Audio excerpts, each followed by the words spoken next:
다시 한번 우리 학대와 회장님 감사를 드립니다. 물론 말씀의 시간을 우리가 갖고 있지만 순서마다 얼마나 은혜로운 시간을 우리가 함께 보냈는지 모릅니다. 정말 감사를 드립니다. 우리가 간증을 들을 때마다 정말 뜨겁습니다. 하나님께서 이 두 여종뿐만 아니라 우리 모두에게도 같은 충만한 은혜와 능력을 베풀어 주시기 바랍니다. 아멘. 뭐든지 시작이 있으면 뭐가 있다? 끝이 있다. 근데 저도 이제 점점 나이가 들어가면서 이제 끝날 날이 얼마 안 남았다고 생각해요. 뭐라 그럴까요?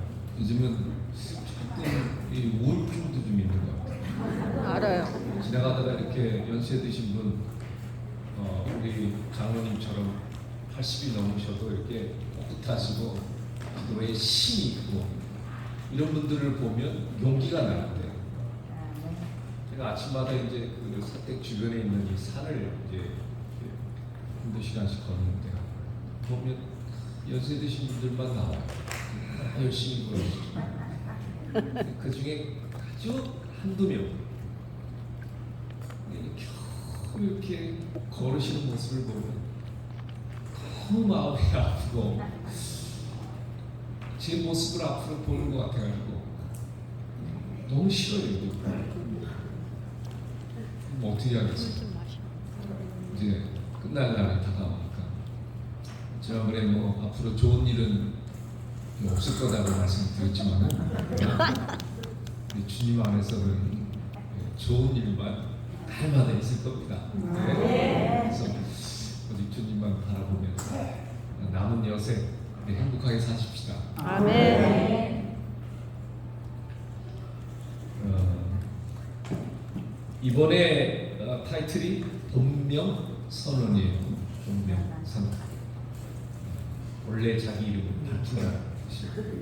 그래서 이것이 제7야신 예수 재림교회, 또 그 재림교회에 다니는 성도로서 우리는 특별한 하나님으로부터 이름을 부여받았습니다. 그래서 그 이름에 걸맞는 명실상부한 그러한 성도들이 되죠. 오늘 합회장님 말씀드리니까 이제 나아가서 참된 제자가 되어야 합니다. 이게 이번에 타이틀을 통해서 우리가 함께 결심하는 그러한 내용이 되겠습니다. 뭐 지금까지 제가 말씀드린 거 아마 기억이 거의 안 나실 거예요. 돌아가셔서 그 책자를 제가 기록을 해놨으니까 한번 가끔 꺼내보신 것으로 나 자신을 다시 추세해보면 참 좋을 것 같습니다. 우리 한국 기독교 초기 역사, 이거 우리 재림교회 역사가 아니고 이 한국의 기독교 복음이 처음 들어왔을 때에 강화도로부터 들어왔어요. 제가 초기 우리 한국 기독교 역사를 보니까 이 강화도로부터 복음이 들어왔을 때에 놀라운 일이 있었습니다. 그래서 이제 기독교 역사에 그 사건을 검정개 사건이다 이렇게 타이틀을 붙여놨더라고요. 어떤 내용이냐면 1896년경이에요. 우리나라에 복음이 들어온 때가 참 오래됐죠. 이 강화도 북단에 홍의 마을이라고 하는 곳에 복음이 들어온 것입니다. 홍의 마을. 그 마을에 박능일이라고 하는 서당 훈장님이 계셨는데 이 훈장님이 복음을 받았다. 근데 그 당시에는 이 훈장님이 그 마을에 소위 말해서 이제 저 아프리카 같은 데로 치면 추장교인 것입니다. 그 랍비의 말을 다 듣는 것처럼 이 훈장 말씀을 다 듣는 거예요. 그러니까 훈장이 복음을 받아들이니까 그 마을 사람 한 100여 명이 다 복음을 받아들였어요. 그리고는 그 서당에서 이제 교회가 시작이 됐는데 처음에 7분이 이 세례를 받았다고 해요. 그렇게 시작을 한 이 홍이 마을에 있는 이 교회가 처음 복음을 받아들이고 세례를 받은 후에, 침례를 받은 후에 그들이 첫 번째로 한 일이 뭔지 아십니까? 교회 졌어요? 교회를 졌다. 예, 물론 교회를 졌습니다. 그런데 그들이 처음으로 한 일이 뭐냐면 이름을 바꾸는 거였어요. 너무 재밌어요. 이거 보니까 우리가 예수 믿고 교인이 된 것은 옛사람이 죽고 새 사람이 되었음을 의미한다. 새로 태어난 아기에게 이름을 지어주듯이 거듭난 우리가 새 이름을 갖는 것은 당연하지 않느냐. 우리가 비록 집안이 다르지만 한날 한시에 세례를 받아 한 형제가 되었고 우리가 이 마을에서 처음 믿었으니 모두 한 일자를 돌립자로 해서 이름을 바꾸자. 그래서 이름을 바꿔버리는 거예요. 어떻게 바꾸느냐? 어메. 성은 와. 조상님이 물려준 거니까 바꿀 수 없고 이야. 이름을 바꾸자. 그렇게 해서 어머. 처음 믿었으니까 한일자로 통일을 하면서 중간 글자를 이제 바꾸는데 그 중간 글자도 여기 보면 뭐 능일, 문일, 경일, 광일, 신일, 청일, 부일 이렇게 나오는데 이게 다 성경에 나오는 어떤 특징들을 충하면 충성, 신하면 믿을 신이니까 이런 식으로 이름을 따와가지고 박능일, 권신일, 권인일, 권문일 이런 식으로 다. 대한민국 이 조선 사람들이 보통 사람들이 아니에요. 종이 쪽지를 이제 만들어가지고 주머니에 넣은 다음에 제비 뽑기를 했어요. 이렇게 들어요. 그래서 능자가 뽑히면 능력 능자 아닙니까? 능자가 뽑히면 능일 이렇게 이름을 붙이고 신자가 뽑히면 신 이런 식으로 그렇게 해서 복음과 함께 계명 이런 현상도 빠르게 강화 전 지역에 확산되었다고 합니다. 와. 강화도 북쪽 교동이라고 하는 작은 섬에서는 신자 돌림의 교인들이 발견이 됐는데 이는 그 교동에 처음 복음을 전한 사람이 아까 권신일이 있었죠. 그분이 복음을 전했어요. 그래서 권신일의 이름의 가운데 자인 신자를 빌려서 이 신자 돌림의 새로운 이름들이 발견이 됐습니다. 그래서 강화도에서 신앙을 시작한 사람들은 모두 다 일자 혹은 신자 돌림으로 계명을 하고 자신들의 변화된 삶과 신앙을 공개적으로 당당하게 밝혀왔습니다. 여러분 놀라운 일은 이런 당당한 신앙은 단지 이름만 바꾸는 데 그치지 않고 족보까지 새 이름으로 바꿨다고 합니다. 그냥 통명으로 부르는 정도로 이 이름을 바꾼 게 아니라 족보에다가 완전히 이름을 족보에 또 다 바꿔버리고 그런데 복잡한 문제가 생기게 된 거죠. 같은 집안의 아버지와 아들, 삼촌과 조카가 같은 날 세례를 받은 것입니다. 그러니 이 족보가 어떻게 돼버리겠어요? 그러나 예외 없이 이들도 세례를 받으면서 같은 돌림자로 이름을 다 바꿨다고. 그 결과 부자간, 숙질간이 같은 돌림자를 쓰게 됩니다. 지금이야 뭐 우리가 돌림 안 쓰고 이름을 많이 쓰지만 이 당시에는 이건 완전 쌍놈 중에 쌍놈이죠. 그래서 문제가 생깁니다. 왜 당시 믿지 않는 사람들이 볼 때 이해할 수 없는 현상이었습니다. 잘 아시는 대로 이 돌림자는 정말 대단히 중요한 단서 아닙니까? 이들이 관계가 어떤 되는지, 뭐 윗대 아랫대가 어떤지 돌림자로 막 계산을 하고 그렇게 쓰는데 그게 다 진짜 망가지게 되고 깨지게 버린 것입니다. 교회에 다닌다고 복음을 받아들인다는 이유 때문에 그러니까 많은 놀림을 당하고 손가락질을 당했습니다. 그러나 그들은 분명한 의식을 가지고 자신들이 그렇게 행한 일을 당당하게 진행해 나갔습니다. 우리가 세속적으로는 부자간, 숙질간이라 할지라도 신앙적으로는 하나님의 같은 자녀일 뿐이다. 우리는 육적인 질서를 쫓기보다는 영적 질서를 쫓기로. 저는 이 강화도 사람도 대단하지만 복음을 처음 전한 선교사들도 참 대단했던 것 같아요. 이런 강화 교인들을 보고 믿지 않는 사람들은 검정개라고 손가락질을 하기 시작했습니다. 왜냐하면 원래 우리는 백이민족이잖아요. 그런데 이 강화도 이 세례를 받고 교인이 된 사람들은 하얀 옷을 다 검정 옷으로 다 물들여서 입었대요. 근데 왜 그러냐면 선교사가 가만히 보니까 흰 옷이 너무 빨리 더러워지고 또 빨래도 자주 안 할 뿐만 아니라 이게 하얗게 만들려면 또 뭐 귀찮고 뭐 그런 게 있잖아요. 그러니까 보기에 좋지 않았던 거예요. 그래서 다 물을 검정색으로 들여라 이렇게 한 거예요. 그래가지고는 다 검정색으로 물을 들여서 입고 다녔다. 거기에다가 학렬을 무시하고 이렇게 돼버리니까 저거는 쌍놈, 이 쌍놈보다도 더한 개만도 못하는 사람들이다. 그래서 검정개라고 그렇게 손가락질을 했다고 하는 것입니다. 그 당시에 조선시대에서 이건 폐륜이었다 이렇게 기록했어요. 폐륜이 뭐예요? 폐륜.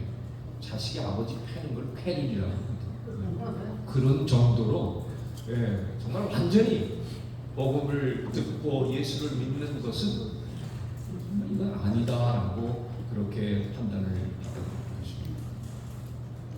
폐륜에 가까운 검정개 사건은 부끄러운 일로 그렇게 회자됐지만 그러나 사실 우리가 볼 때 이것은 부끄러운 일이 아니라 무슨 일입니까? 정말 부러운 일이에요. 지금 우리가 볼 때. 여러분 오늘날 세상이 그리스도인을 조롱하는 이유는 그리스도인답게 살기 때문에 조롱당하는 것이 아니라 그리스도인답게 살지 않기 때문에 욕을 받습니다. 오늘날 세상이 우리를 조롱하는 이유가 달라졌어요. 너희가 하나님 믿는 사람이면 하나님 믿는 사람답게 살라고 하는 거예요. 하나님 믿는다고 하면서 여전히 우리와 다른 바가 하나도 없다고 하면 이건 아닌 것이죠. 재림 성도로서 우리는 부끄러운 재림 성도로 사느니 차라리 오직 주인에게만 죽도록 충성을 다하는 한 마리의 검정개로 불리는 것이 더 자랑스럽지 않을까. 오늘 시간을 마치면서 여러분들에게 호소합니다. 오늘은 마지막 시간 우리 재림교회의 정체성에 대해서 잠시 좀 살펴보겠습니다. 이게 사명적인 이름. 우리가 5가지의 이름, 자타, 공인하는 이 5가지의 이름에 대해서 우리가 함께 살펴보면서 재림 성도로서 우리가 주님 오실 때까지 어떻게 살아야 될지를 우리가 한번 생각해 보았습니다. 이 재림교회는 뭐니뭐니해도 사명을 위해 태동된 교회입니다. 아멘. 사명은 내가 존재하는 이유예요. 이 마이크가 존재한 이유는 하나밖에 없어요. 제 목소리를 증폭시켜서 여러분들이 잘 들을 수 있도록 하는 사명을 가지고 이 땅에 태어난 것입니다. 이 마이크를 가지고 못지하면 안 되는 것입니다. 그렇다면 재림교회의 사명, 곧 존재의 이유는 무엇인가? 우리는 그 답을 요한계시록 10장 9절로 11절에서 찾아볼 수 있습니다. 우리가 너무나 잘 아는 말씀이죠. 내가 천사에게 나아가 작은 책을 달라 한즉 천사가 가로되. 여기 작은 책은 성경의 구약성의 어느 책입니까? 다니엘서죠. 갖다 먹으라 하니 내 배에는 쓰나 내 입에는 꿀같이 달리라 하노라. 이게 어떤 사건이었습니까? 초기 재림운동 사건을 그렇게 이어놓은 내용이죠. 내가 천사의 손에서 작은 책을 갖다 먹어버리니 내 입에는 꿀같이 달아 먹은 후에는 내 배에서 쓰게 되고 재림운동을 했지만 대실망을 경험하게 됐습니다. 저가 내게 말하기를 내가 많은 백성과 나라와 방언과 임금에게 다시 예언하여야 하리. 여러분, 교회가 예언할 수 있는 유일한 예언은 주님이 다시 오신다고 하는 재림에 관한 예언. 아멘. 성경이 약속하셨기 때문에 우리 교회는 이것을 마치 예언하는 것처럼 예언할 수 있어요. 아멘. 주님은 분명히 오실 것이기 때문에 그 예언을 우리 교회의 교회의 사명으로 맡겨주신 것입니다.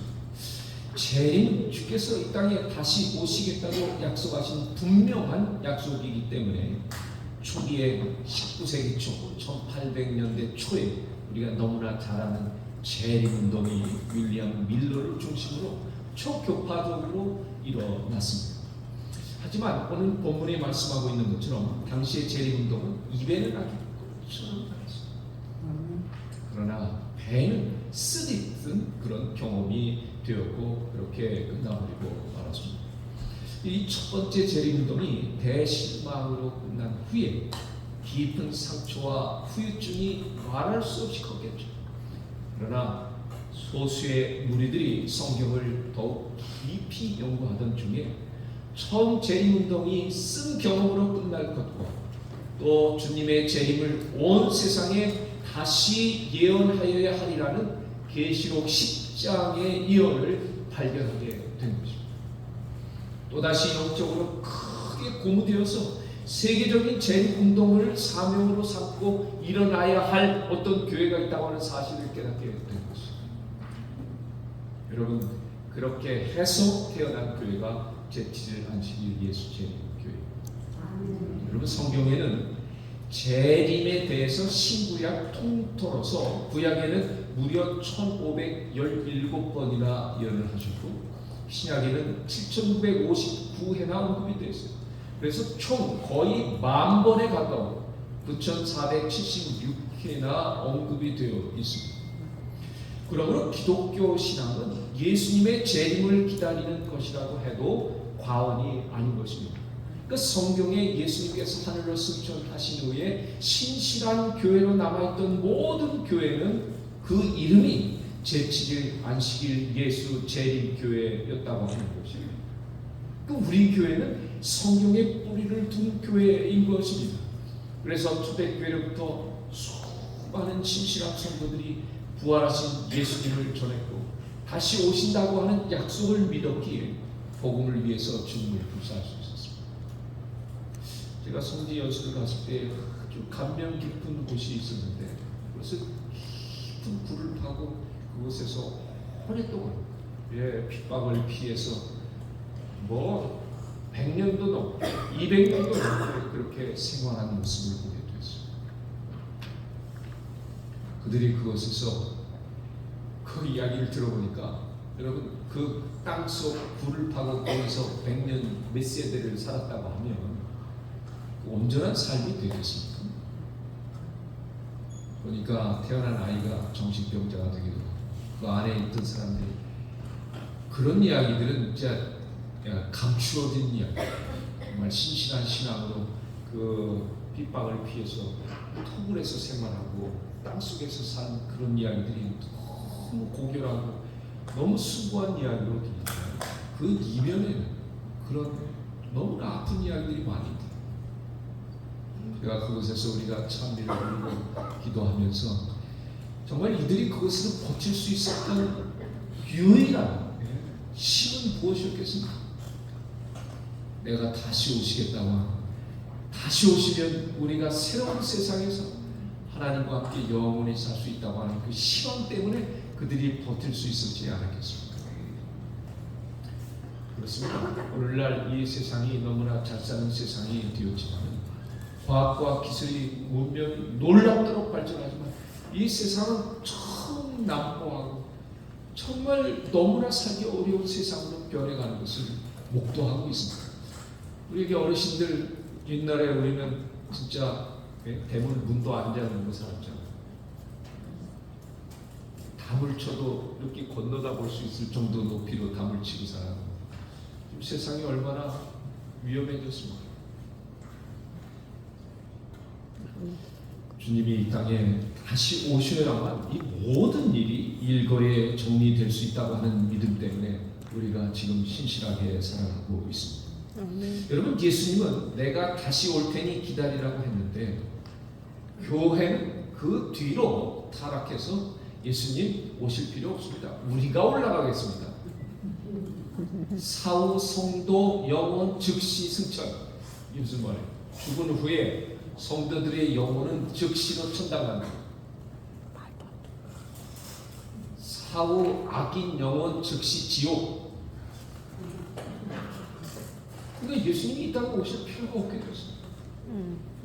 내가 그냥 하늘 가면 되니까. 영혼들이 하늘 갖고 있는 되니까. 그러니까 이 세상에 주님이 재림하신다고 하는 이 놀라운 약속이 사라지게 된 거죠. 거기다가 이 세상이 얼마나 눈부시게 발전을 했습니까? 정말 놀라운 일이 일어나게 됐어요. 19세기 초, 그러니까 지금 21세기니까 3세기 전이에요. 이 세상이 천지개벽한 게 300년도 되지 않았습니다. 이 세상이 어떻게 변했냐면 이게 산업혁명, 여러분이 아마 들어보셨을 거예요. 사람이 노동력으로 일을 하다가 기계의 힘을 빌려서 생산을 하기 시작하는데 하루에 10개 만드는 것은 하루에 막 10,000개씩 만들어내니까 어떤 일들이 벌어지겠습니까? 자본주의 사회가 급성장하면서 돈 많이 번 사람이 왕으로 등극하는 세상이 되는 거죠. 이야, 이건 뭐 상상도 못할 일들이고, 계급과 상관없이 돈만 많으면 최고의 레벨 위에서 살 수 있는 세상이 된 겁니다. 그러니까 이 세상이 상상할 수 없는 세상으로 바뀌어버리게 된 거죠. 그래서 성경에 보면 복천년이라고 하는 특별한 천년 기근을 말씀하셨는데 그 복천년이 지금 이 땅에 도래했다고 믿을 정도로 세상이 돌변해버려요. 살기 좋은 세상이 된 거죠. 설상가상으로 잘 아시는 대로 이 19세기 초에 재림운동이 1844년에 있었지 않습니까? 근데 이 재림운동이 있던 그 시점을 전후로 해서 세상에 희한한 일들이 많이 일어났어요. 첫째, 신은 없다고 하는 무신. 예, 프랑스 대혁명으로부터 시작해서 성경을 다 불태워버리고 신은 없고 우리 인간들이 신이라고 주장하기 시작했어요. 우리 생각하는 능력을 가지고 있는 우리 인간들이 신에 등극하는 일들이 시작이 된 거죠. 그리고는 신은 죽었다라고 공포를 해버리는, 여러분 니체라고 하는 철학자 아시죠? 그걸 필두로 해서 신은 죽었다. 그동안 우리가 신 때문에, 하나님 때문에 얼마나 고생을 했는가. 이 유럽 사회에서 시작이 됐는데 그 당시 유럽 사회는 천주교가 다 장악하고 나라는 새도 떨어질 정도의 능력을 가진 교황이 1000년 이상을 주물렀거든요. 프랑스 대혁명 때는 파리 프랑스, 지금 올림픽이 열리고 있는 이 프랑스의 국토의 90% 이상이 다 귀족과 성직자들이 다 갖고 있었어요. 일반 백성들은 소장용이 되거나 세금 바치다가 너무 힘들어, 거리에서 죽어 자빠지는 사람이 몇백 명씩 나올 정도로 그런 세상이 되어 있었어요. 그게 다 하나님 이름으로 압정한 그러한 결과였기 때문에 신은 죽었다라고 선언하는 것을 대환영을 받은 것입니다. 그런 일들이 있었습니다. 그리고 이어서 공산주의가 선언이 됐죠. 네.